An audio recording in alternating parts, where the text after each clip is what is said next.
வணக்கம் ஓவியா. சென்னை உள்நாட்டு விமான நிலையத்திலிருந்து மதுரை செல்லும் இண்டிகோ ஏர்லைன்ஸ் பயணிகள் விமானம் இன்று காலை 8 மணிக்கு 70 பயணிகள் 5 விமான ஊழியர்கள் உள்பட 75 பேருடன் சென்னையிலிருந்து புறப்பட்டு சென்று கொண்டிருந்தது.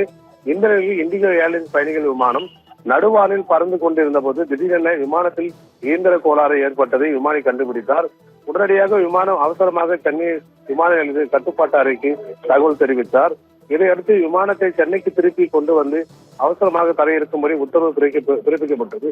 அதன்படி அந்த விமானம் இன்று காலை 9 மணி அளவில் சென்னை விமான நிலையத்தில் வந்து அவசரமாக தரையிறங்கியது. விமானத்தில் இருந்த பயணிகள் அனைவரும் கீழே இறக்கப்பட்டு விமான நிலைய ஓய்வறைகளில் தங்க வைக்கப்பட்டுள்ளனர். இவர்கள் மாற்று விமானம் மூலம் மதுரைக்கு அனுப்பி வைக்க சென்னை விமான நிலைய அதிகாரிகள் ஏற்பாடுகள் செய்து வருகின்றனர். அதோடு பழுதடைந்த இண்டிகோ ஏர்லைன்ஸ் பயணிகள் விமானம் பழுது பார்க்கும் பணியும் தற்போது நடைபெற்று வருகிறது. விமானத்தில் ஏற்பட்ட இயந்திர கோளாறை விமானியை தகுந்த நேரத்தில் கண்டுபிடித்து எடுத்த துரித நடவடிக்கை காரணமாக ஆபத்து தவிர்க்கப்பட்டு விமானத்திலிருந்து 70 பயணிகள் உட்பட 75 பேர் நல்வாய்ப்பாக உயிர் தப்பினர்.